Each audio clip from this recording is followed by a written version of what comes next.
सबसे पहली चीज़ कि जो हम कोर्स स्टार्ट कर रहे हैं वो है हमारा MCS से।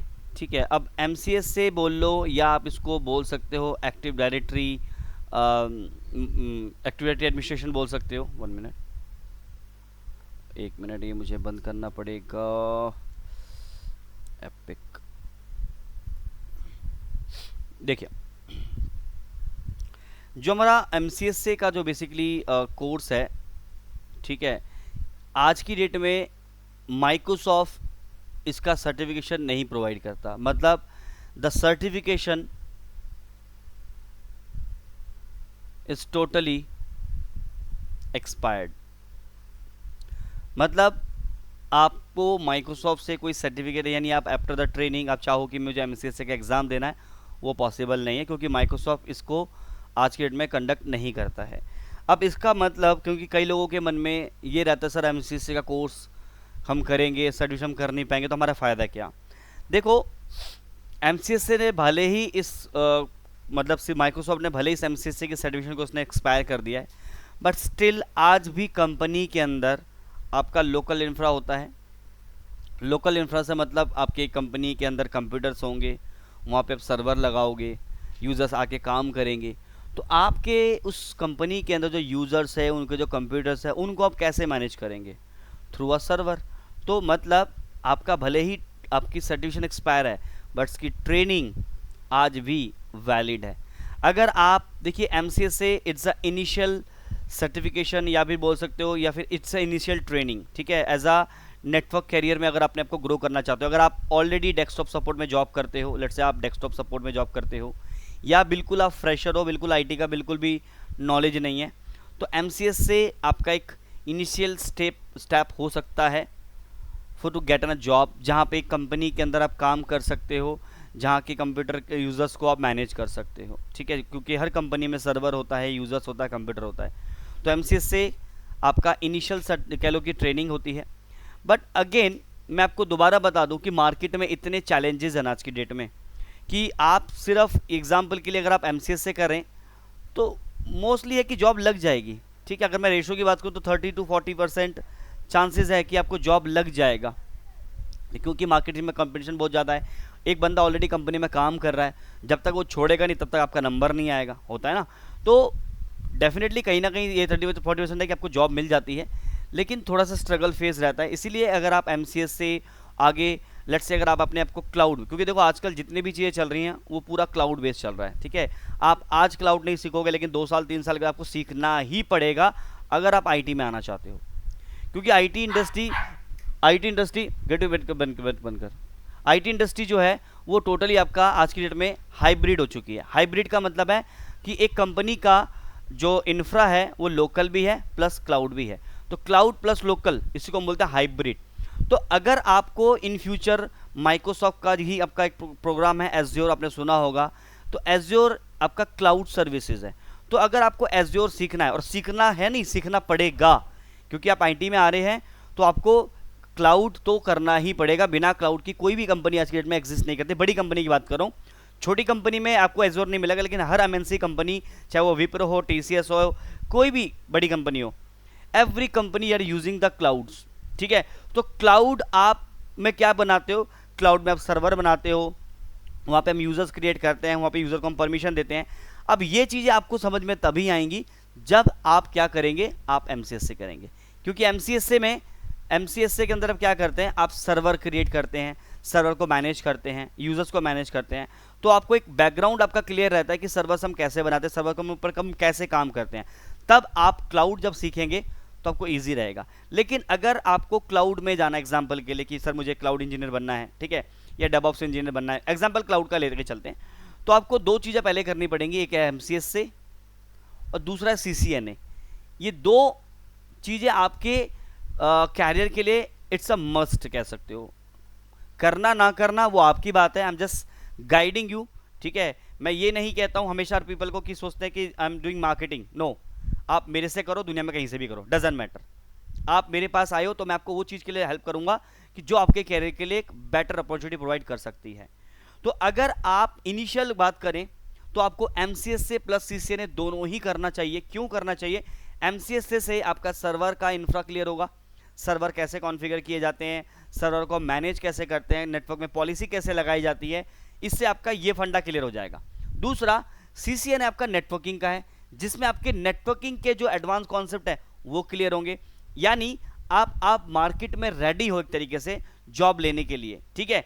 प्लस अगर आप अपने आप को, जैसे मैंने बोला कि आपको क्लाउड करना है, आपको एज्योर करना है, और करना नहीं करना पड़ेगा, मैं आपको यहाँ पे सजेशन नहीं दे रहा को करना, आपको अगर आप IT में आए हो तो आपको एज्योर करना पड़ेगा। आज नहीं करोगे, 2 दिन बाद नहीं करोगे, 10 दिन के बाद नहीं करोगे, लेकिन साल भर 2 साल के अंदर आपको करना पड़ेगा, क्योंकि कंपनी के अंदर कोई आज के डेट में क्लाउड यूज करता है। तो क्लाउड अगर आप करोगे तो आपके जॉब लगने के चांसेस और ज्यादा बन जाता है।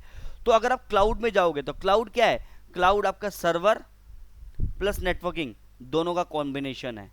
तो क्लाउड आपको तभी समझ पाओगे जब आपने सर्वर पे काम किया हो, जब आपको नेटवर्किंग के बारे में मालूम है, तब आप क्लाउड सीख सकते हो। मैं ये कहूँ कि अगर आपके पास कोई भी IT की नॉलेज नहीं है, क्या आप एज्योर कर सकते हो? मैं कह सकता हूँ कर सकते हो। कोई भी इंस्टीट्यूट आपको मना नहीं करेगी, उनको पैसा मिल रहा है, आप कहोगे तो वो कहेंगे हाँ भाई करो। लेकिन मेरा ओपिनियन रहता है कि अगर आपके पास अगर MCSE की नॉलेज नहीं है, अगर आपके पास CCNA की नॉलेज नहीं है, आप अगर एज्योर करोगे आप कर लोगे, लेकिन वहां पे आप चीजों को रटोगे, तो आपके कॉन्सेप्ट क्रिस्टल क्लियर नहीं होंगे, क्योंकि आपने सर्वर पे कभी काम नहीं किया है, आपने नेटवर्किंग के कॉन्सेप्ट कभी पढ़ा नहीं है। तो आपको जो ट्रेनर पढ़ाएगा आप उस चीज़ों को रट लोगे, आप कॉन्फ़िगर रट लोगे, आप कॉम्बिनेशन कर लोगे, सब कुछ कर लोगे, लेकिन आपके कॉन्सेप्ट कहीं ना कहीं जो गैप है ना, एक जो इंटरनली जो गैप होता है, नॉलेज की जो गैप है, वो कहीं ना कहीं बनी रहेगी लास्ट तक। तो इसीलिए कोई भी अगर आपको IT इंडस्ट्री में आ रहे हो तो आपको क्लाउड में जाना हो या कहीं भी जाना हो, लेकिन MCSA और CCNA is the must. IT के अंदर ये मस्ट इंपॉर्टेंट है। लिनक्स भी आप कर सकते हो, it is optional, not now कि आपको बैक टू बैक करना है कि आपसे, लेकिन MCSA और CCNA आपको करना पड़ता है, ठीक है। तो अभी हम CCNA की बात नहीं करेंगे, लेट्स डिस्कस अबाउट MCSA कि MCSA की फुल फॉर्म आपको मालूम है, इससे माइक्रोसॉफ्ट सर्टिफाइड सोल्यूशन एसोसिएट, ठीक है। अब जो आपका MCSA है वो क्या है, देखिए MCSA जो है वो सर्टिफिकेशन है माइक्रोसॉफ्ट का। तो MCSA is a Microsoft certification focus on Windows server administration. तो आपके जो विंडोज के जो सर्वर्स हैं उनके ऊपर बेसिकली इस का फोकस किया, मतलब इस सर्टिफिकेशन का फोकस आपके सर्वर के ऊपर है, यानी टोटली आप यहाँ पे क्या करते हो, सर्वर के ऊपर काम करते हो। In simple word, Microsoft trains you become a professional of server और सिस्टम एडमिनिस्ट्रेशन। यानी अगर आप MCSA कर लेते हो तो आप सिस्टम इंजीनियर, आप सिस्टम एडमिनिस्ट्रेटर,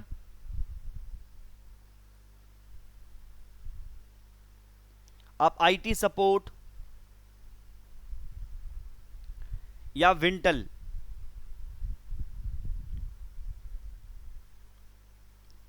विंटल भी एक जॉब होती है, एक काइंड ऑफ पोजीशन होती है।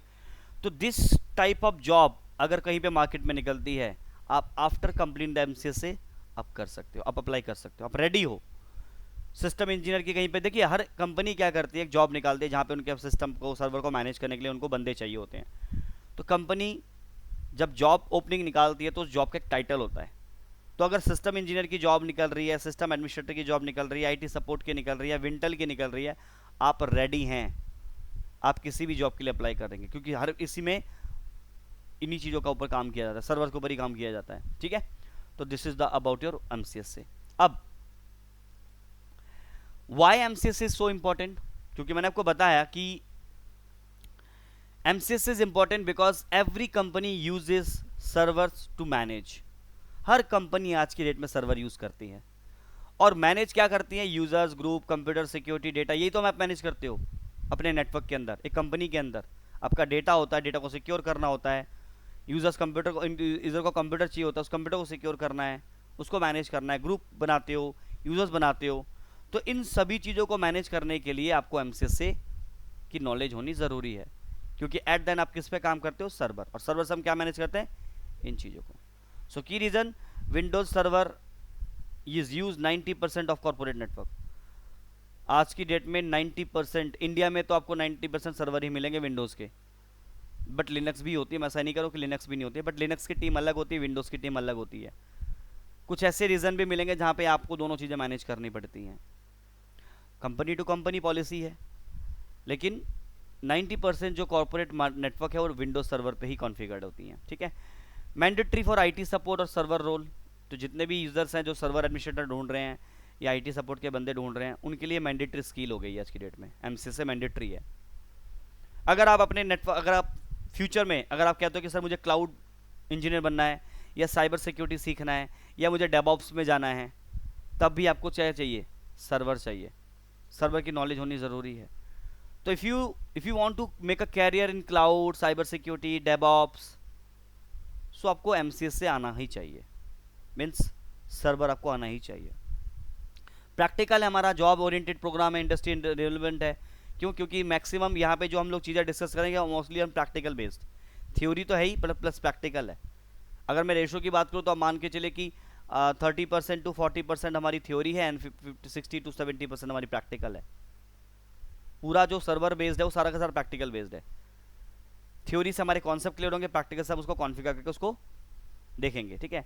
Without server knowledge IT growth is limited, definitely यार, विदाउट सर्वर के आप नेटवर्क में काम ही नहीं कर सकते। एक छोटी कंपनी के अंदर सर्वर ना मिले, लेकिन जहां पे अगर मान के चले आपकी कंपनी में 50 से 100 यूजर हैं, आपको सर्वर चाहिए ही चाहिए। अगर मेरी कंपनी में 20 से 30 यूजर है तो क्या मुझे सर्वर चाहिए? आंसर है नो। और मैं रिकमेंड भी नहीं करूंगा ऐसी कंपनी में आप जॉब करें, लेकिन इनिशियली लेवल पर अगर नहीं मिलता तो कुछ तो करना पड़ेगा ना। तो 20 से 30 अगर सिस्टम लगे हुए हैं उनके नेटवर्क में, 10 से 15 लोग ही काम करने वाले, तो वहाँ पे सर्वर थोड़ी लगाते हैं, वहाँ पे नॉर्मली मैनेज होता है, वो डेस्कटॉप सपोर्ट बंदे से काम चल जाता है। लेकिन आप ऐसी कंपनी में जा रहे हैं जहाँ पे 150, 200, 250, 500 यूज़र काम करने, 1000 लोग काम करने वाले हैं, तो बिना सर्वर के तो आप काम ही नहीं कर सकते। तो बिना सर्वर के नॉलेज के आपकी जो ग्रोथ है वो कहीं ना कहीं लिमिटेड है। एवरीथिंग इज, मैं यहाँ पे प्रैक्टिकल बात करूँगा, कोई भी चीज़ अनरिलेवेंट बात नहीं करूँगा। मैं दोबारा बता रहा हूँ अगेन एंड अगेन, जो भी चीज़ें मैं आपको बताऊँगा आपके कैरियर के लिए, आपकी ग्रोथ के लिए, आई am not doing any kind of marketing strategy. आप करिए, कहीं से भी करिए, मैं किसी को फोर्स नहीं करता कि मुझसे सब कुछ करो, you can go anywhere, but पता तो होना चाहिए करना क्या चाहिए, क्योंकि maximum peoples are wasting their time लर्स। मैंने बहुत से ऐसे इतने सालों से ट्रेनिंग दे रहा हूँ, let's say I have 8 and 10 years of experience in training, but maximum मैं अगर बोलूँ, मैं अगर मैं रेशो के तो 95% अगर मैं बात करूँ, पीपल सर डोंट नो कि मुझे करना क्या है। डेस्कटॉप सपोर्ट में अगर उन्होंने कहीं पे जॉब लिया ना, इनिशियल लेवल पर उन्होंने किया, हार्डवेयर नेटवर्किंग किया, जॉब लग गई, 10-10 साल तक उसी में रगड़ते रह गए अपने आप को, ग्रोथ कहाँ से मिलेगी? क्योंकि जिस भी फील्ड में आप काम कर रहे हैं उस फील्ड की अपनी एक सैलरी एक्सपेक्टेशन फिक्स होती है डियर, आपको भी चीज़ पता है। अगर आप कोई चीज़ मार्केट में खरीदने जाते हो और आपको पता है कि इसकी वैल्यू 10 रुपये की है, अगर उससे आपको कोई 15 रुपये मांगेगा, आप नहीं देना पसंद करोगे। एग्जाम्पल के लिए मैं वही बात कर रहा हूँ कि अगर आप देखा होगा कई बार यूट्यूब में, आप रेलवे चले जाओ, वहाँ पे अगर पानी की बोतल में 15 रुपये की एमआरपी 20 रुपये मांगते, आप आर्ग्यू कर देते हो, क्यों भैया? जब 15 रुपये इसकी वैल्यू फिक्स है तो आप 20 रुपये क्यों मांग रहे हो? कहने का मतलब है कि हर चीज़ की एक वैल्यू फिक्स है। तो हर कंपनी के अंदर जो बंदा काम कर रहा है उसकी भी एक सैलरी, फिक्स सैलरी होगी। अब मान के चलिए कि आपने डेस्कटॉप सपोर्ट यानी हार्डवेयर नेटवर्किंग का कोर्स किया और आपने 10 साल उसी फील्ड में लगा दिए, एक कंपनी में भी लगा दिए एग्जाम्पल के लिए, और आप एक्सपेक्ट कर रहे हैं कि मैं कंपनी से जाके बोलूं कि मुझे 50,000 रुपये सैलरी चाहिए, एग्जाम्पल के लिए बता रहा हूं, कोई आपको 50 रुपये सैलरी नहीं देगा, 50,000 सैलरी नहीं देगा। क्यों? उसको मालूम है कि डेस्कटॉप सपोर्ट के बंदे मुझे 8-8 हज़ार रुपये में मिल जाते हैं। तो अगर मैं 50,000 आपको दूंगा ना अकेले बंदे को, उससे बंदे अच्छा मैं 4 बंदे उठा लूंगा 8-8 हज़ार रुपये में, 10-10 हज़ार रुपये में। यस, 10-10, 15-15 हज़ार रुपये में डेस्कटॉप सपोर्ट पे आपको जॉब लगती है। तो जो काम आप करोगे वही काम वो दूसरा बंदा भी करेगा, तो क्यों मैं आपको 50,000 रुपये दूंगा? तो हर फील्ड की अपनी एक लिमिटेशन होती है। तो that's why I am saying कि 95% लोगों को पता ही नहीं होता है। तो यहाँ पे आईटी या कोई भी field, I am not talking about only the IT, किसी भी फील्ड में अगर आप जाओगे you have to work on it. आपको एक्सपीरियंस बेस्ड, आपको रेगुलर बेसिस आपको अपग्रेड करना पड़ेगा। Maximum people are focusing on earning, वो ये करना चाहते हैं, हर कोई पैसा बनाना चाहता है, मैं भी, आप भी। भाई हम जॉब क्यों करते हैं? पैसा बनाने के लिए ही ना। हम जॉब यूज क्यों करते हैं? ताकि हमारी सैलरी बढ़े ना, ताकि हम अपने फैमिली को सपोर्ट कर पाएँ, पैसा बना पाएँ। लेकिन हम क्या चीज़ मिस कर देते हैं? इस चीज़ को, क्योंकि आप लर्निंग पे नहीं फोकस करेंगे तो आपको अर्निंग नहीं मिलेगी। Everything depend on the learn. आप इस पे फोकस करोगे ना, ये एल आपके लाइफ से कब इरेज हो जाएगा आपको मालूम भी नहीं चलेगा। ये जो लर्निंग एटीट्यूड है ये रखना पड़ेगा। कंपटीशन आपको अपने आप से करना, किसी और से नहीं। और धीरे धीरे जब आप अपने आप को अपग्रेड करते रहेंगे, हर साल आप नई चीज़ें सीखते रहेंगे, 10 से 15 साल के बाद अगर मैं अपने आप को बोलूँ, अगर आप अपने आप को दे देते हैं पर ईयर, अगर अपने आप को अपग्रेड करते रहते हैं, मैं कहूँगा कि 15 साल के बाद आप मुझे इस लाइन को, इस वर्ड को मेरी याद करोगे, हाँ सर ने सही समझाया था। क्योंकि मैंने भी अपने लाइफ के 5 to 8 ईयर्स ऐसे ही वेस्ट कर दिए थे एज अ डेस्कटॉप सपोर्ट और एज अ सर्वर सपोर्ट, और एक्सपेक्ट करता था कि कंपनी स्विच करूंगा, जॉब बढ़ जाए, सैलरी बढ़ जाएगी। लेकिन एक कहते ना कि कोई ना कोई आपको मिल जाता है लाइफ के अंदर जो आपको आईना दिखा देता है कि भैया आपकी मतलब जो सैलरी एक्सपेक्टेशन है वो इतनी ही है। तो 8 साल के बाद मैं भी जागा। 2016 तक तो मतलब 2000 अगर मैं बात करूँ 9 में अपना कैरियर मैंने स्टार्ट किया था as I as hardware desktop support engineer, and 2016 तक मैंने अपने आप को बिल्कुल अपग्रेड नहीं किया, मतलब 7 साल अपने आप के ईयर के ऐसे लगा दिए मैंने। फिर मैं जब जॉब ढूंढने लगा तो मुझे जॉब ही नहीं मिल रहा था। क्यों? क्योंकि I don't have any skill. मैं मेरी जो भी सैलरी थी मैं हमेशा सैलरी बढ़ा के मांगूंगा ऑब्वियसली। कंपनी कहती है भैया आपको क्यों देंगे इतनी सैलरी, आपके पास कोई ऐसी एक्सपीरियंस डिग्री तो नहीं है या फिर नहीं है आपके स्किल्स है। डेस्कटॉप सपोर्ट के अंदर अगर आप कहते हैं कि मुझे 40,000 चाहिए, सॉरी मेरा बजट ही 20,000 का है, क्योंकि एक डेस्कटॉप सपोर्ट की इंजीनियर की बजट की जो सैलरी हो 20 to 25,000 है, दैट्स इनफ। मैक्सिमम बजट होता है कंपनी का, छोटी कंपनी का। तो आपको आपको अपग्रेड करना पड़ेगा तभी आप सैलरी बना पाओगे। तो कहने का मतलब है कि you have to work on it. आपको पता होना चाहिए अगर आपने एमसीएससी किया तो एमसीएससी के नेक्स्ट आपका स्टेप क्या कर लेना है, उसके बाद नेक्स्ट स्टेप क्या लेना है। तो ऐसे आपको हर साल आपको अपना अपग्रेड करना है, ठीक है। तो वाई एमसीएससी? क्योंकि ये आपका एक इनिशियल सर्टिफिकेट ट्रेनिंग है। आईटी कैरियर में अपना स्टार्ट करना चाहते हो या अपने as a desktop support job कर रहे हो और अपने आपको एक लेवल और स्किल करना चाहते हो तो एमसीएससी। क्योंकि मैंने भी डेस्कटॉप सपोर्ट के बाद यानी हार्डवेयर नेटवर्किंग के बाद एमसीएससी करने के बाद ही फिर आगे कंटिन्यू किया। बट एमसीएससी करने के बाद मैं रुक गया था 6-7 साल, तो सैलरी भी रुक गई मेरी। कंपनी से मतलब थोड़ी सी हो गई आर्ग्यू, जॉब छोड़ दिया गुस्से में, फिर जॉब मार्केट में मिलना मुश्किल हो गया। अब बिलीव करेंगे जितनी सैलरी मुझे कंपनी देती उससे कम सैलरी मुझे जॉब ज्वाइन करना पड़ गया था। क्योंकि एक घर के अंदर एक कमाने वाला बंदा अगर की जॉब चल जाए तो आपको भी मालूम है क्या प्रॉब्लम हो सकती है। तो दैट्स वाई मैं आपको ये चीज़ें समझा क्यों रहा हूँ। अगर आपके आज के डेट में शादी नहीं हुई है तो बहुत अच्छी चीज़ हो अभी आप लोग, और शादी होगी तो भी कोई दिक्कत वाली बात नहीं है। लेकिन तब दैट्स आई एम सेइंग, क्योंकि जब एक जिम्मेदारी बढ़ती है ना फिर आदमी के पास फिर फोकस नहीं रहता है। तो अगर आपके पास शादी नहीं है तो let's focus next to 1 or 2 years on yourself, invest yourself, ताकि आप आगे बढ़ पाएँ। चलिए कम आगे बढ़ते हैं। तो वाई एमसीएस से मैंने बता दिया कि क्लाउड में जाना चाहते हो, साइबर सिक्योरिटी में अगर ये कैरियर्स हैं गाइस, ये आपके कैरियर हैं। Cloud engineer, cyber security, DevOps. MCS से आपका कैरियर नहीं होना चाहिए, ध्यान रखिएगा। एमसीएस से सीसीएनए ये आपका कैरियर नहीं होना चाहिए। It is a starting point, और हम स्टार्टिंग पॉइंट पे खड़े हो। अगर आपको एक लेवल तक जाना है तो दिस इज स्टार्टिंग पॉइंट, और कुछ लोग स्टार्टिंग पॉइंट पे करने स्टार्ट करते यहीं पे रुक जाते हैं। तो this is your career guys, cloud engineer, cyber security, DevOps, और भी कुछ सोचा होगा आपने आईटी के अंदर करने के लिए, वो आपका गोल हो सकता है, वो आपका कैरियर हो सकता है। एमसीएस से आपका कैरियर नहीं है, it is a starting point, तो जो आपको आपके गोल तक लेकर जाएगा, ध्यान रखिएगा, ठीक है। तो एमसीएस से क्यों इंपॉर्टेंट है मैंने बता दिया आपको। Now next point, what will you will learn MCS से कोर्स। अगर आप एमसीएस को कर लेते हो तो आपको क्या मिलेगा, क्या सीखने को मिलेगा, क्या स्किल्स आप में डेवलप होगी। सबसे पहली चीज, Windows server installation and configuration. आप विंडोज के जो माइक्रोसॉफ्ट के जो विंडोज सर्वर्स हैं उनको आप इंस्टॉल करना, उसको कॉन्फ़िगर करना सीख जाओगे। ट्रबल शूटिंग भी सिखाऊंगा, टेंशन मत लेना। एक्टिव डायरेक्टरी डोमेन सर्विसेज को कैसे मैनेज करते हैं वो सीखेंगे आप लोग। यूजर्स कैसे क्रिएट किए जाते हैं, ग्रुप्स को कैसे मैनेज किए जाते हैं, ओयू कैसे मैनेज किए जाते हैं, सब चीज़ हम पढ़ेंगे। डीएनएस सर्वर हम कैसे बनाते हैं, डीएचसीपी सर्वर नेटवर्क में कैसे कॉन्फ़िगर करते हैं, ग्रुप पॉलिसी हम कैसे लगाते हैं, नेटवर्क में सिक्योरिटी लगाते कैसे हैं, फाइल सर्वर कैसे बनाते हैं, परमिशंस कैसे लगाते हैं, बैकअप हम कैसे लेते हैं सर्वर्स का, कोई मशीन से अगर कोई डेटा डिलीट हो जाए तो उसको रीस्टोर कैसे करते हैं, सर्वर को सिक्योर कैसे करते हैं। तो रियल टाइम कॉर्पोरेट के एनवायरनमेंट में ये आपके रिक्वायरमेंट होती है। तो एमसीएस से आपको इतने सारे स्किल्स को डेवलप करके देता है। But again it will improve your skills, but this MCS से नॉट योर कैरियर।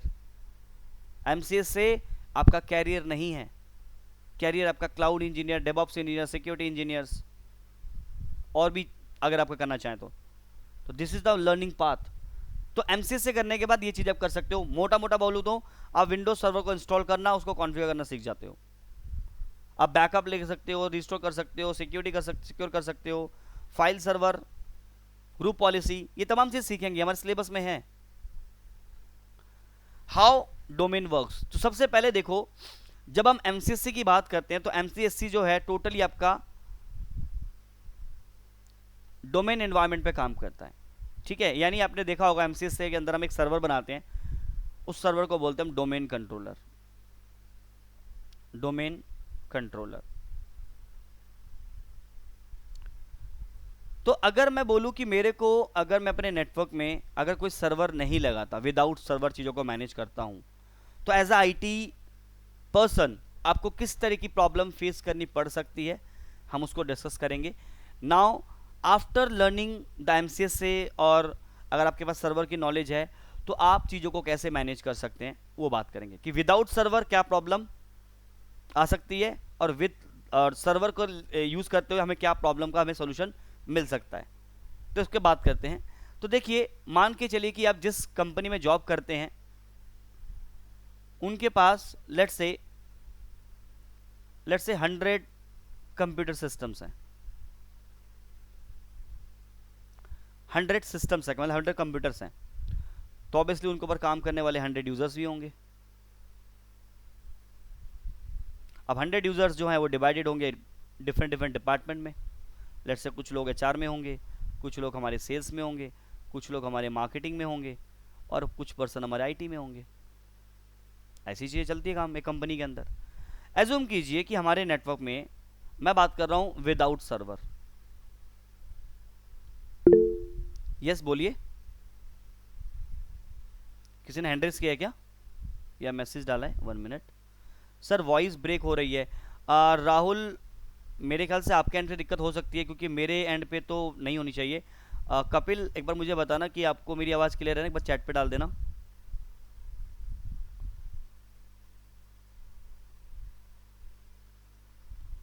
अभी राहुल आपको ठीक आ रही है आवाज़? एक बार बताओ जरा।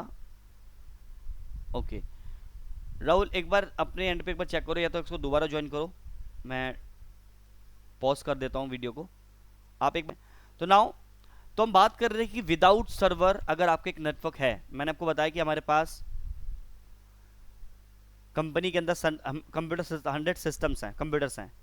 अब उस 100 सिस्टम के ऊपर काम करने के लिए 100 यूजर्स भी होंगे। अब ये यूजर्स क्या होंगे, डिफरेंट डिपार्टमेंट में डिवाइडेड होंगे, सेल्स में, एचआर में, मार्केटिंग में, आईटी में। तो अगर आपके कंपनी में कोई सर्वर नहीं है तो किस तरह के इश्यूज आपको फेस करना पड़ सकता है, let me tell you. As IT person, आप आईटी वहाँ पे देखते हैं और आपने कोई सर्वर नहीं लगा रखा है, तो आपको किस तरह की प्रॉब्लम्स और किस तरह के इश्यूज फेस हो सकते हैं, लेट मी टेल यू। तो मान के चलिए कि हमारे नेटवर्क में बहुत सारे कंप्यूटर्स हैं। तो अब आपको मालूम है कि बहुत सारे कंप्यूटर्स अगर होंगे तो वो नेटवर्क में एक किसी न किसी डिवाइस से कनेक्ट होगा, जिसको बोलते हैं स्विच। आपके नेटवर्क में एक डिवाइस होता है जिसको बोलते हैं स्विच। अभी स्विच किसी भी कंपनी का हो, डजंट मैटर। तो इस स्विच में मल्टीपल पोर्ट्स होते हैं, और इन पोर्ट्स के साथ ही ये सिस्टम्स आपस में कनेक्ट होते हैं। तो ये सारे के सारे सिस्टम हमने नेटवर्क में लगा रखे हैं, हमारे पास कोई भी सर्वर नहीं है, तो क्या प्रॉब्लम होगा? तो प्रॉब्लम ये होगा कि लेट्स से हमारी कंपनी में 50 यूजर्स हैं और ये 5 सिस्टम है, ठीक है, या 50 सिस्टम ना लेके हम लोग लेट्स से यहाँ पे ले लेते हैं, लेट्स से हमारे पास 10 यूजर्स हैं और 5 सिस्टम्स है, 2 शिफ्ट चलती है, तो एक शिफ्ट में एक बंदा काम करता है। लेकिन किसी भी यूज़र का जो सिस्टम है वो फिक्स नहीं है। लेट्स से एग्जांपल मैं आप ही लोगों का ले लेता हूँ।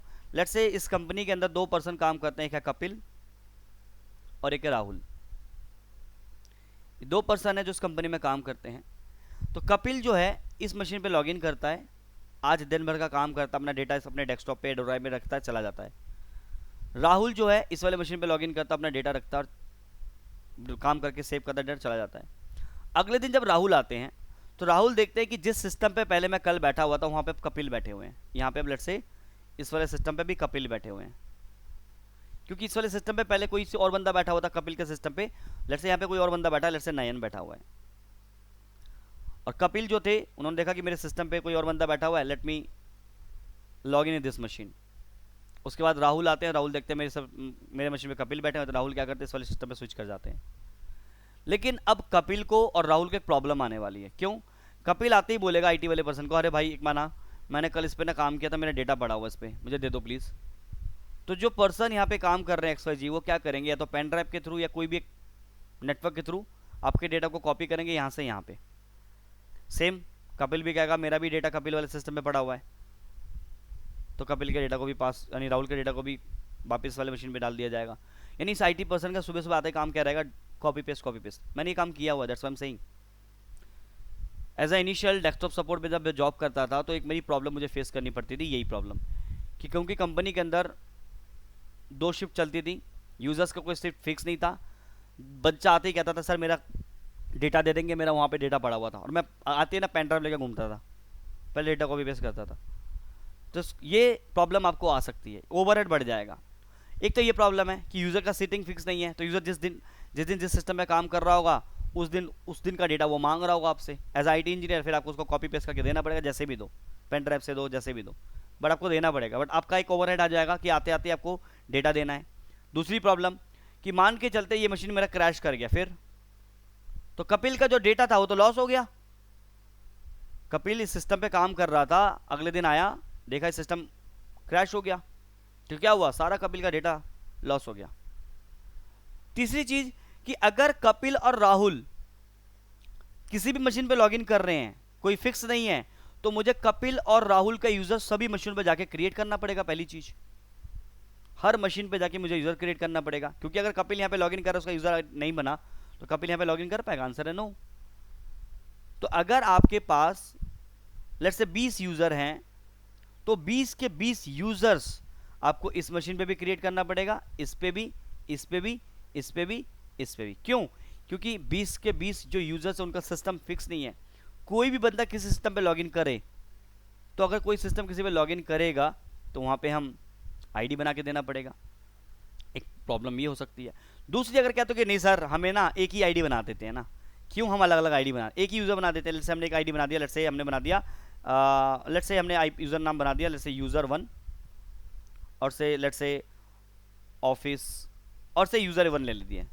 हमने एक यूजर क्रिएट किया, एक आईडी क्रिएट किया यूजर1 के नाम से।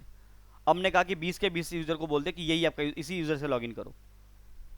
अब एक ही यूजर से आपने बना दिया, एक ही यूजर पे लॉगिन कर रहे हैं, लेकिन प्रॉब्लम क्या है, उसी आईडी से आप भी लॉगिन कर रहे हो, मैं भी लॉगिन कर रहा हूँ, राहुल भी लॉगिन कर रहा है। राहुल का डेटा भी उसी में पड़ा हुआ है, मेरा भी और आपका भी। डेटा सिक्योरिटी इश्यूज होता है ना। Let's say Rahul is a cell person, उसने कुछ लीड जनरेट कर रखी थी, किसी कस्टमर से आज बात करनी थी, और वो जो लीड थी वो क्रैक होनी थी, वो क्लोज होनी थी। तो मैं क्या कर सकता हूँ, लेट्स से राहुल की शिफ्ट शाम की 6 बजे की है, मेरी शिफ्ट सुबह की है। देखा कि राहुल का डेटा पड़ा हुआ, एक लीड था, कॉल करना था उसको, मैंने कर दिया उसको कॉल, और लीड मैंने क्लोज कर दी।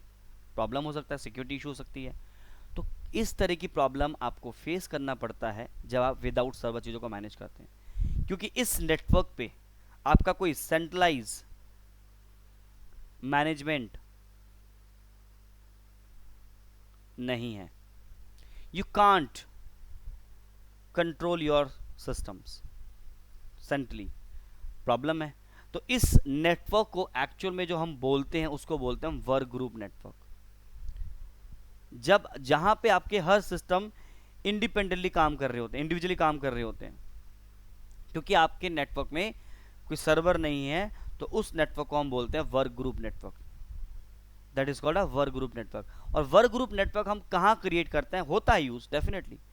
अगर आपके कंपनी में लेट्स से 5 कंप्यूटर्स हैं और 5 लोग ही काम करते हैं, फिक्स उनके सिस्टम्स, 8 से 10 लोग काम करने वाले हैं, तो आप अपने नेटवर्क को वर्क ग्रुप पे रख सकते हैं, कोई प्रॉब्लम नहीं है।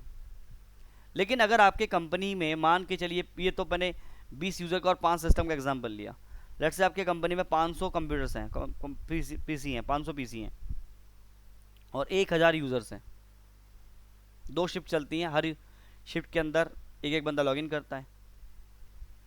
तो अब आप समझिए कि 500 सिस्टमों पे जाके अगर हम वर्क ग्रुप वाला मेथड यूज़ करें, नो सर्वर वाला मेथड यूज़ करें, वर्क ग्रुप वाला, तो क्या प्रॉब्लम आएगा। ये 100 यूजर्स मुझे ईच 500 मशीन पे क्रिएट करना पड़ेगा, जो कि काइल मिट लिटिल इम्पॉसिबल बोल सकते हो आप, क्योंकि यार लेट्स से उसमें से अगर मान के चले 500 यूज़र, हमने 500 सिस्टम में जाके 1000 यूज़र क्रिएट भी कर दिए, चलो क्रिएट कर दिया। अब 10 दिन के बाद इनमें से 150 पीपल जो है वो छोड़ के जा रहे हैं। नेक्स्ट प्रॉब्लम, ये 500 मशीनों पर जाके इन 150 यूज़र को डील करना एक अलग टास्क। तो इतने बड़े इन्वायरमेंट के अंदर हम वर्क ग्रुप मेथड को यूज़ नहीं करते। यहाँ पे हमारा एक काम आता है सर्वर क्लाइंट मॉडल। तो सर्वर क्लाइंट मॉडल के अंदर क्या होता है, आपका सर्वर हम प्लेस करते हैं और उस सर्वर के थ्रू ही हम चीज़ें कंट्रोल करते हैं। जैसे वर्क ग्रुप के अंदर क्या था, कपिल और राहुल का यूज़र मुझे हर मशीन पे जाके क्रिएट करना पड़ा था मैनुअली, क्योंकि कपिल का भी सिस्टम फिक्स नहीं है, राहुल का भी सिस्टम फिक्स नहीं है। तो राहुल किसी भी मशीन पे लॉगिन करने के लिए उसका आईडी वहाँ पे होना चाहिए ना। तो अगर वर्क ग्रुप एनवायरनमेंट में काम कर रहे हैं तो आपको हर मशीन पे राहुल का यूज़र क्रिएट करना पड़ेगा मैनुअली जाके। लेकिन सर्वर और क्लाइंट मॉडल के अंदर क्या होता है, आपके पास वही एक स्विच है मान लेते हैं, इसके साथ आपके कंप्यूटर्स कनेक्टेड है,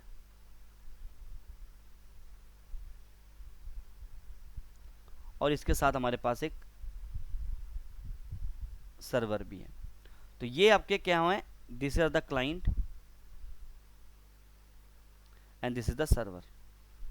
अब क्लाइंट सर्वर आर्किटेक्चर मॉडल के अंदर क्या होता है कि every system will connect with this server. Her machine को हम सर्वर के साथ कनेक्ट करते हैं, कैसे करते हो हम सीखेंगे। अब इससे फायदा क्या होगा, इससे फायदा ये होगा कि आपको हर मशीन पे यूजर क्रिएट करने की जरूरत नहीं है। You will just go to the server and you will create the users. तो राहुल और कपिल का यूजर मैं इस सर्वर पे क्रिएट करूंगा। अब इससे होगा क्या, क्योंकि ये मशीन जितने भी मशीन है they are connected with this server. तो कपिल जब इस मशीन पे जाके लॉगिन करेगा, अपना यूजर नेम डालेगा और पासवर्ड डालेंगे, तो कपिल का जो सिस्टम है वो क्या करेगा, एक रिक्वेस्ट सेंड करेगा सर्वर को, क्योंकि द कपिल का जो यूजर है वो इस मशीन पे क्रिएटेड नहीं है।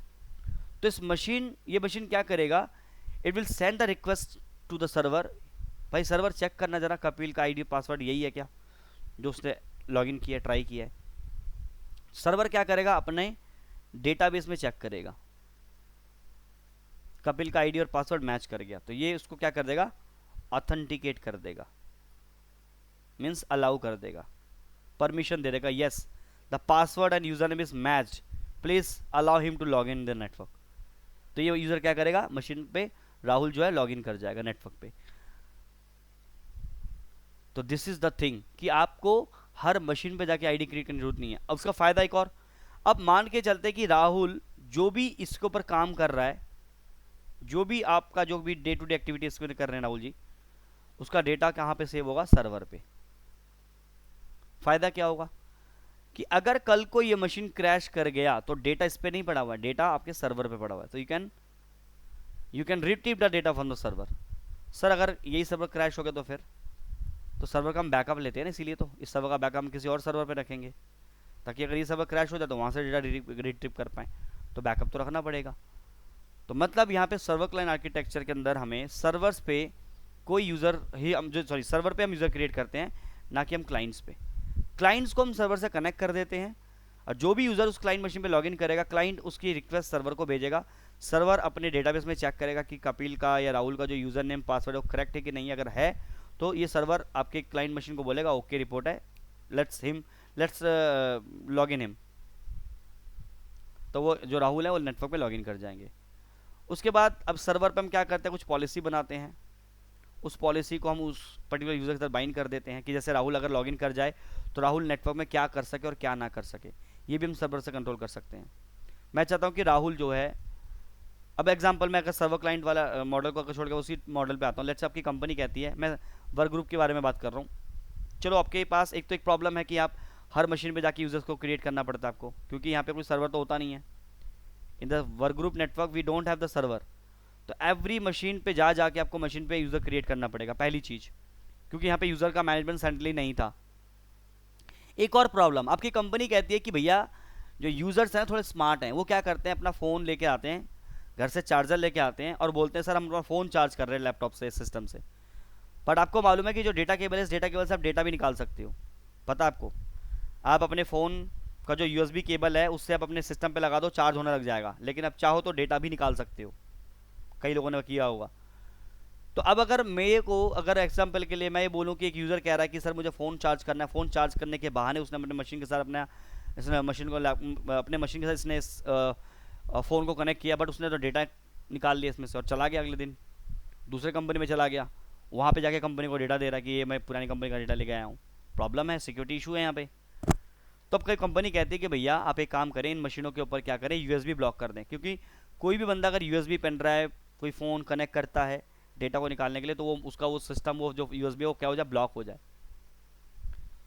तो आपके पास 5 मशीनें हैं, तो पांचों मशीन पे आपको अलग अलग जा जाके उस पॉलिसी को लगाना पड़ेगा। यूएसबी वाले ब्लॉक, यानी यूएसबी को आपको ब्लॉक करना पड़ेगा, यूएसबी स्टोरेज को क्या करोगे, ब्लॉक करोगे। लेकिन अगर आप मान के चलो कि अगर आपके वर्क ग्रुप एनवायरनमेंट के अंदर 150 मशीनें हैं, let's say you have 150 machines in a network and you are running as a work group, तो ऑब्वियसली उन 150 मशीनों पे जा जाके आपको यूएसबी ब्लॉक वाली पॉलिसी लगानी पड़ेगी। यहीं पे हमारा सर्वर एनवायरनमेंट काम करता है। आपको हर मशीन पे जाके पॉलिसी बनाने की जरूरत नहीं है। आप सर्वर पे जाइए, आप सर्वर पे जाइए और सर्वर पे एक पॉलिसी क्रिएट कर लीजिए, यूएसबी ब्लॉक, और ये पॉलिसी पुश करवा दीजिए हर मशीन के साथ। एक ही जगह पॉलिसी बना के आप उसको पुश करवा सकते हो। तो ये आपका फ़ायदा है सर्वर क्लाइंट आर्किटेक्चर के अंदर। आपका यूज़र ऑथेंटिकेशन लॉगिन सेंट्रलाइज हो जाता है, प्लस सिक्योरिटी, डेटा सिक्योरिटी की आपकी सेंट्रलाइज हो जाती है। तो बहुत सारे फ़ायदे हैं सेंट्रलाइज मैनेजमेंट के। इसी सर्वर से बैठ के आप अपने पूरे कंपनी के नेटवर्क को मैनेज कर रहे हो। Not only this computers, you have a multiple servers. इस सर्वर के थ्रू मैं इन सर्वर को भी मैनेज कर सकता हूँ। एक सर्वर से दूसरे सर्वर को भी मैनेज किया जा सकता है अगर आपका सर्वर क्लाइंट मॉडल है। तो इस मॉडल को हम लोग एक तरीके से बोलते हैं एक्टिव डायरेक्टरी मॉडल।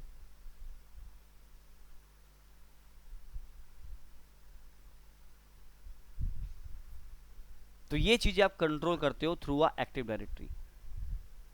क्लियर है सबको? Rahul ji and Kapil ji, is that clear? कुछ चीज डाउट है यहाँ पे, पूछ सकते हो। आई थिंक सो, कोई डाउट नहीं होना चाहिए, चीजें समझ में आ रही होंगी। राहुल? यस सर, समझ में आ रही है। ठीक है, गुड, ओके, गुड।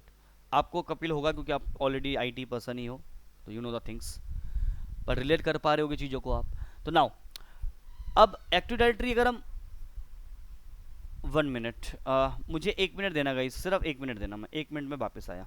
एक नाउ, तो एक्टिव डायरेक्टरी मॉडल हम इसको बोलते हैं। अब देखो, जब हम एक्टिव डायरेक्टरी की बात करते हैं ना, 1 मिनट, तो सबसे पहले बात करें एक्टिव डायरेक्टरी के अंदर एक कॉन्सेप्ट होता है domain. How a domain works. Domain का मतलब क्या है? A domain is a centralize system. Domain क्या है? एक सेंट्रलाइज सिस्टम है जहां पे one server will act as a domain controller and all user as a computer. तो डोमेन एनवायरनमेंट के अंदर डोमेन एक सेंट्रलाइज सिस्टम होता है जहां पे आपका एक डोमेन कंट्रोलर होता है, कुछ यूजर्स होते हैं और कंप्यूटर्स होते हैं। Log in is possibly from any system in the company. तो आप डोमेन के थ्रू, आपके डोमेन एनवायरनमेंट के थ्रू क्या होता है कि आप नेटवर्क में किसी भी मशीन पे जाके लॉग इन कर सकते हो। आपका आईडी कहाँ क्रिएट किया जाएगा? डोमेन कंट्रोलर वाले मशीन पे, सर्वर पे। डोमेन कंट्रोलर क्या होता है? जिस पे हम एक्टिविटी को इंस्टॉल करते हैं, सब सीखेंगे। तो हमारे नेटवर्क में जो एक मेन सर्वर होता है जो पूरे सिस्टम को कंट्रोल करता है, उसको बोलते हैं हम डोमेन कंट्रोलर। नाम ही है, डोमेन का मतलब सेंट्रलाइज सिस्टम और कंट्रोलर मतलब जिस डोमेन को कंट्रोल करने वाला machine, domain controller. Login is possible from any system in the company. तो कंपनी के अंदर किसी भी मशीन के ऊपर आप लॉगिन कर सकते हो। Admin can apply the rules and security policies. तो एडमिन जो होता है मीन्स आप और मैं एडमिन ही होते हैं, सिस्टम एडमिन होते हैं। हमारा काम क्या होता है?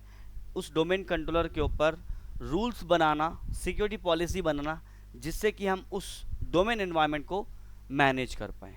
एग्जाम्पल के लिए जैसे मैंने लिखवा रखा है, एचआर है, फाइनेंस है and IT user are manage from one server, not individually.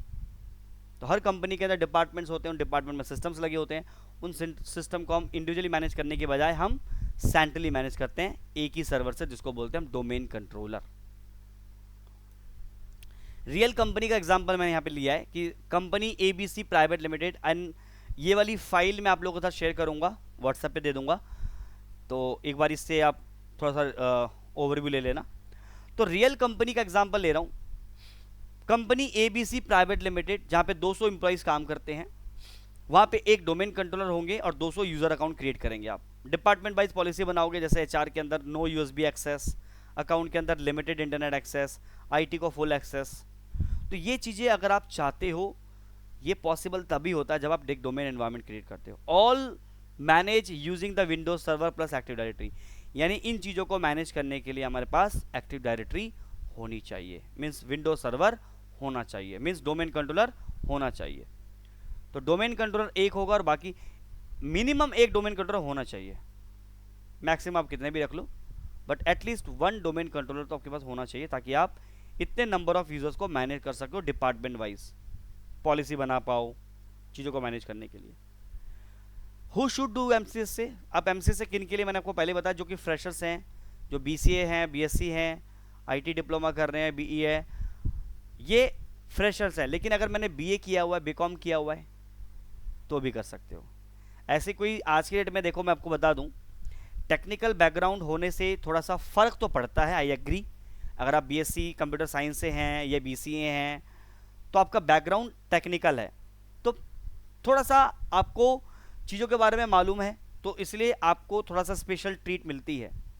लेकिन जो बीए करके बैठे हैं, बट ऐसा मत सोच के चलिएगा, मैं आपको कंपैरिजन बता दूं, मैंने ऐसे बंदे भी देख रखे जिनका पास बीएससी वगैरह की डिग्री होती है, बट उनको नेटवर्किंग या फिर उनको आईटी की ज़्यादा नॉलेज नहीं है। लेकिन एक बंदा जो बीए पढ़ के आया, उसको नेटवर्किंग, उसका जो कॉन्सेप्ट आईटी के ज़्यादा अच्छे हैं।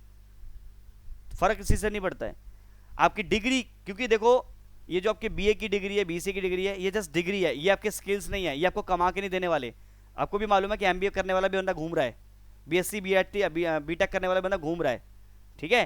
तो 20 पहले, आज से अगर मैं 20 साल पहले चलूँ, 15 साल, 20 साल, 25 साल, 30 साल पहले लेके चलूँ, तो उस टाइम अगर आप बीए करते हो, ग्रेजुएशन करते हो, तो आपको एक वैल्यू होती थी। आज की डेट में आप कुछ भी कर लो, बड़ी बड़ी डिग्रियां लेके बैठ जाओ, लेकिन अगर आपका स्किल्स नहीं है ना, आप मार्केट में सरवाइव नहीं कर पाओगे, ये आप मानो या ना मानो। मैंने ऐसे बंदे, मेरे पास हज़ारों एग्जांपल दे दूंगा, जो बीएससी और बीटेक किए हुए बैठे हैं, उनकी सैलरी आज के डेट में 40,000 रुपये है। एक बंदा जो बीए कर रखा है, उसका बैकग्राउंड बीए है, और वो 15 लाख के पैकेज पे बैठा हुआ है। रीज़न? क्योंकि skills, depend on the skills. दोबारा बता रहा हूँ, अगर आपका बैकग्राउंड टेक्निकल है, बीएससी बीसीए किया हुआ है, तो थोड़ा फ़र्क पड़ेगा, लेकिन डजेंट मैटर। अगर आपके पास अगर स्किल्स है, आपके पास एक्सपीरियंस है, तो आपकी डिग्री कहीं नहीं मानी जाती है। वो डिग्री सिर्फ ये बताता है कि आप पढ़े लिखे हैं बस, बट स्किल्स जो होती हैं वो आपको मास्टर बनाती है। तो ध्यान रखना, हमेशा स्किल्स को डेवलप करने की कोशिश करना। डिग्रियों के पीछे भागोगे तो कोई फ़र्क नहीं पड़ेगा, क्योंकि आपको भी मालूम है कि डिग्री वाले के घर में डिग्री रह जाती है। मैं आपको ऐसे 100 एग्जाम्पल दूंगा, ठीक है, कि जिनके पास ये चीज़ें अब भी धरी हुई रखी हुई हैं, कोई वैल्यू नहीं क्रिएट करके दे रही है, और अच्छे पैसे भी नहीं बना पा रहे हैं। लेकिन ऐसे बंदे हैं जिनके पास डिग्री तो नहीं है, बट अच्छा पैसा बना पा रहे हैं, ठीक है। तो everything depend on the skills. तो अब एमसीएस से किसको करना चाहिए? फ्रेशर्स के लिए सबसे बेस्ट है। Doesn't matter you are coming from BA background, BCom background, BCA, you are the fresher, the first step. Let's say आपको बाद डेस्कटॉप सपोर्ट का एक्सपीरियंस है, 1 साल का, 2 साल का, दैट्स इनफ। अगर आपने डेस्कटॉप सपोर्ट किया और 1 साल 2 साल लगाया, मैक्स टू मैक्स 3 साल बहुत है। उसके बाद अपने आप को नेक्स्ट लेवल पे लेके जाओ। अगर आपने 5 साल, 6 साल, 7 साल डेस्कटॉप सपोर्ट पे लगा दिया, तो वो आपके कैरियर वो स्पॉइल हुआ, यानी आपने अपने लाइफ के 90%, उस कैरियर की बात कर रहा हूँ मैं, 90% चीज़ आपने वेस्ट कर दी अपनी लाइफ की। क्योंकि जिस टाइम आपको सीखना चाहिए था, आप उस टाइम उसी में लगे हुए थे।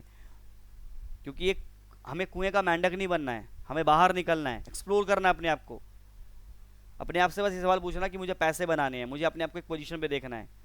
आज आपकी सैलरी जितनी, अपने आप से पूछना कि अगर मैं इतना सैलरी, मेरे को ये चीज़ मुझे भी किसी ने समझाया था कि मैं उस टाइम मेरी सैलरी थी सिर्फ और सिर्फ 18,000 रुपीज़, 18,000 रुपीज़ पर मंथ मेरी सैलरी थी, और पिछले 7-8 साल का मेरे पास एक्सपीरियंस था। 4,000 रुपये में नौकरी स्टार्ट करी थी मैंने, 4,000 रुपीज़ मुझे मिलते थे डेस्कटॉप सपोर्ट में। वो करते करते 6,000, फिर 8,000 हुआ, धीरे धीरे कंपनी स्विच किया, फिर 12,000 हो गया, और स्विच किया तो 13,500 रुपये हो गया। 1,000 रुपये मुझे कोई फालतू मिलता था, हम लोग स्विच कर लेते थे। बट मैंने अपनी लाइफ में 4 या 5 company max to max switch करी हैं पूरी करियर के अंदर। लेकिन हर कंपनी के अंदर मैंने एक टाइम दिया है, 5 साल 6 साल टाइम दिया है, 3 साल टाइम दिया है। लेकिन किसी ने मुझे नींद से जगाया काफ़ी टाइम के बाद। ही टोल्ड मी कि भाई कितना सैलरी देना चाहते हो मंथली। मैंने कहा सर इतना चाहिए मुझे। तो कोई आपकी शक्ल देख के तो सैलरी देगा नहीं। जाओ मार्केट में जाओ और जाके जॉब सर्च करो और देखो आपको जॉब मिलती है कि नहीं मिलती है। अगर आज के डेट में आपको कंपनी निकाल दे, हमारी कंपनी का हालत बुरे हैं, कभी भी मना कर सकती है। उन्होंने समझाया बैठा के, पूरी आईटी टीम को समझाया था, 2 या 3 लोग समझ गए थे, बाकी लोग आज भी धक्के खा रहे हैं। डिपेंड ऑन टू यू कि आप उस चीज़ को कितना सीरियस लेते हो। तो ऊपर वाला भी ऊपर से आपको एक बार खटखटाता आके कि भैया ठीक है भैया जाग जाओ, किसी और के ज़रिए ही आएगा, लेकिन आएगा ज़रूर। उस चीज़ को आप पहचानोगे नहीं तो कैरियर स्पॉइल्ड है, फैक्ट है। ये चीज़ें मेरी प्रैक्टिकली मैंने की हुई है। तो लिटरली मैं गया मार्केट में जॉब लेने के लिए, मुझे जॉब नहीं मिल रही है, because I have 7 year experience only desktop support. Salary जितनी भी थी कंपनी ज़्यादा मांग रही, कंपनी का नहीं भैया हमारा बजट नहीं इतना। मेरी सैलरी उस टाइम थी वही 18,000 रुपये, जब मैं थोड़ा बहुत सर्वर वगैरह पे काम कर लेता था। कंपनी ऑफर्ड मी ओनली 15,000 भी, या फिर वही 18,000 पे ही मैक्स टू मैक्स, या उतना भी नहीं दे रहे थे। 2015-14 की बात कर रहा हूँ। तब जागा मैं, अरे यार तो बहुत प्रॉब्लम है। फिर उन्होंने मुझे कहा कि you have to skills yourself. आप जब तक स्किल्स नहीं करोगे, देन उन्होंने मुझे गाइड किया, then I do that now. उसके बाद धीरे धीरे धीरे धीरे, हालांकि आज मैं जॉब नहीं करता हूँ, पढ़ाता ही हूँ। मेरा मेन प्रोफेशन पढ़ाना ही। यहाँ से पहले 2 साल पहले मैंने जॉब छोड़ के अब मैं पूरा इसी पे फोकस कर रहा हूँ। बट मेरे साथ के जो लोग थे, अच्छा कर रहा हूँ मैं भी, और मेरे जो साथ के लोग थे जिन्होंने उस साथ में, उन्होंने भी उस एक स्टेप लिया, उन्होंने भी मेरे साथ में, they are sitting somewhere 15 lakh के 17 लाख के पैकेज पे बैठे हुए हैं। एक फ्रेंड अभी उसका कुछ दिन पहले फ़ोन आया कि he got on offer from 22 lakhs package, जबकि एक ही साथ में हम लोग 15,000 की सैलरी में जॉब करते थे एक टाइम पे। और आज भी ऐसे बंदे हैं हमारे टीम में थे जिनकी सैलरी पैकेज एक टाइम पे 1.5 लाख रुपए थी, कंपनी बंद हुई, आज वो 70,000 रुपये नौकरी कर रहे हैं। 1.5 लाख रुपए उन्होंने बस 15 साल 1.5 साल एक कंपनी को दिए। कंपनी का हर साल उनके बाद इंक्रीमेंट होता चला गया, बट एक टाइम के बाद कंपनी थोड़ा नुकसान इतना हुआ, कंपनी बंद करनी पड़ गई। कंपनी बंद करी, सब निकल गए। मैं पहले निकल गया था, उससे पहले ही, बंद होने से पहले ही, लेकिन मेरे छोड़ने के 6 महीने के बाद कंपनी बंद। और जो बंदे वहाँ पे अच्छे अच्छे पैकेज पे बैठे हुए थे, 1.5 लाख 2 लाख, उन्होंने सिर्फ टाइम का पैसा बनाया वहाँ पे, और सारे के सारे बेरोजगार हो गए। देर कुछ लोग तो 1.5 साल तक घर बैठे हुए थे, जॉब नहीं मिल रही थी उनको। कहीं से मिला तो उन्होंने 60,000 रुपये। तो मैंने उस दिन देखा कि यस, शायद मैं भी इन्हीं के साथ एक इन्हीं का पार्ट होता। That's I am saying guys कि किसी भी फील्ड में आओ, एमसीएस से करो, कुछ भी करो, upgrade yourself every day, every month, every year, तभी मार्केट में सर्वाइव कर पाओगे, नहीं तो नहीं तो कंपनी ने, आप तो देखे होगे न्यूज़ में, ये कंपनी ले ऑफ कर देती है। ले ऑफ क्यों करती है कंपनी? ले ऑफ, कंपनी को शौक थोड़े ले ऑफ करने के लिए, क्योंकि जिस प्रोजेक्ट के लिए आपको हायर किया गया, आप उसके लिए स्किल्ड थे, आपको हायर कर लिया गया, कंपनी का प्रोजेक्ट खत्म हो गया। अब उस प्रोजेक्ट के अंदर जितने भी नंबर ऑफ पर्सन थे, उनको देखा गया भाई इनमें कौन कौन से और स्किल्स हैं। अच्छा ये चीज़ इनको आती है, let's switch to this person to another project. But जिनके पास नहीं है उनको मना करो, कहो कि भैया 3 महीने की सैलरी लो, घर बैठ जाओ, ढूंढे कहीं और नौकरी। ये होता है, फैक्ट है ये चीज़ें। अमेजॉन, एज्योर, आपने देखा होगा कई बार इतने बंदों को निकाल दिया। हमेशा आदमी को नेगेटिव पॉइंट दिखता है उसका कि भैया निकाल दिया, कंपनी बुरी हो गई। कोई आपको बैठ के पालेगा नहीं ना। एक एग्जाम्पल के लिए आपको एक रियल एग्जाम्पल देता हूँ, घर की एग्जाम्पल करके देख लेना। मंथली जॉब करते हो, हर बार घर में पैसा देते हो, 2 महीने घर में पैसा देना बंद करो, घर वालों का रिएक्शन भी खत चेंज हो जाएगा आपके लिए। ये प्रैक्टिकल सच है। तो घर वाले ही जब हमें बिठा के खिलाने नहीं चाहते, तो कंपनी वाले तो हमारे कोई लगते कहाँ है। That's why I am saying कि जो बंदों को निकाल दिया जाता है, कंपनी बुरी है, कंपनी ने निकाल दिया, भाई कंपनी पालेगी नहीं किसी स्टूडेंट, किसी एम्प्लॉय को। उनको निकाला इसलिए गया है कि उनके पास प्रोजेक्ट खत्म हो गया, लेकिन जो प्रोजेक्ट उनके पास दूसरे हैं, उन प्रोजेक्ट के लिए वो बंदे एलिजिबल नहीं हैं, स्किल्ड नहीं हैं। तो उनको बोला जाता है कि अब अपने स्किल्स के हिसाब से जॉब ढूंढ लीजिए, क्योंकि हमारे पास तो जॉब नहीं है। तो बहुत सी ऐसी, और ये वाली कंपनी तो अच्छा करती है कि आपको 3 महीने का पैसा देके भेजती है कि भाई, और ऐसी कंपनीज भी हैं जहाँ पे मना कर दिए जाते हैं। एग्जाम्पल मैं भी हूँ आपके सामने। अगर मैं बोल रहा हूँ कि आज के मेरे पास 2 साल पहले मैंने जॉब छोड़ दिया, इसलिए छोड़ दिया क्योंकि उस कंपनी ने मुझे मना कर दिया। कंपनी का बजट नहीं था, कंपनी ने कहा कि सॉरी, हम लोग बंद कर रहे हैं, शट कर रहे हैं company, I don't have any job. But जितने भी बड़े बड़े लोग थे उन सबको निकाल दिया, जिनकी सैलरी ज़्यादा थी उनमें से मैं भी आ गया। तो कंपनी किसी के लिए नहीं सोचती, तो दैट्स वाई अपने आप को इस लेवल पे लेके जाओ।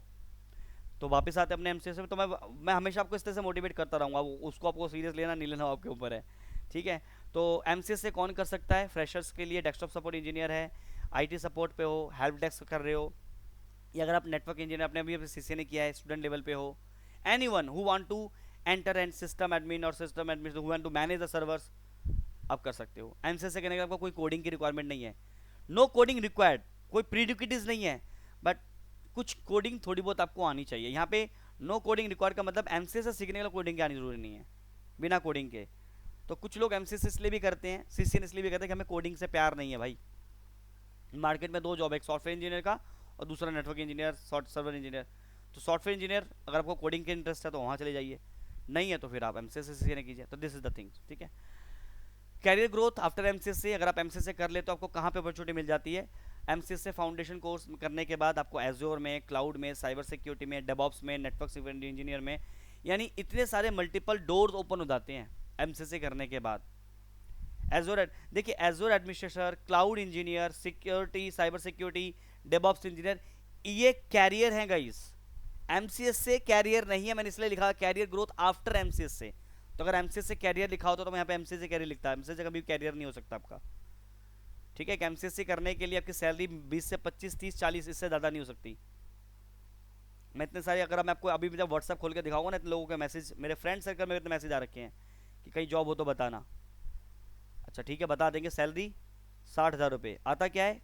डेस्कटॉप सपोर्ट, समझ रहे हो ना।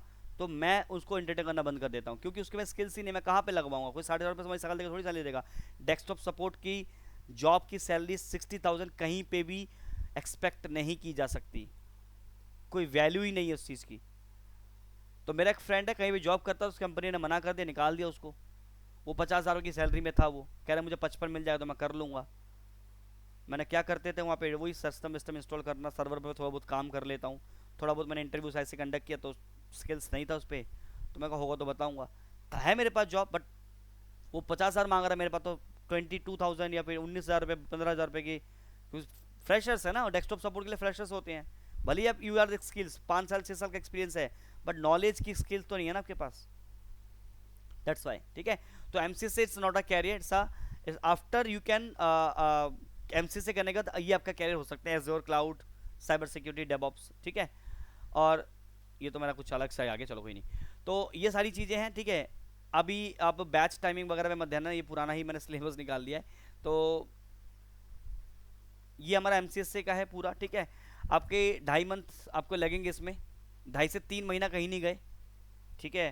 क्योंकि एमसीएस के अंदर कंटेंट बहुत सारे हैं, जो मेरे कोर्स में है वो तो मैं पढ़ाऊंगा। कभी कभी आपकी तरफ से भी कुछ 4 चीज़ें निकल के आती है, सर ये भी अगर बता दो, कुछ होता है तो फिर 4 चीज़ें और निकल के आ जाती हैं, ठीक है। तो ऐसा कुछ नहीं है कि जो सिलेबस में लिखा है उसके अलावा कुछ आप पूछोगे तो मैं आपको बताऊंगा नहीं। Everything, any time you can पूछ, anything you can ask me any time, ठीक है। फीस की कोर्स मैंने आपको बता रखा है 6,900 7,000 के आसपास की फीस है, ठीक है। टाइमिंग मैंने आपको बता दिया, जो ये टाइमिंग मत जाना, ये किसी और टाइमिंग है, ठीक है। This is my contact number of everything.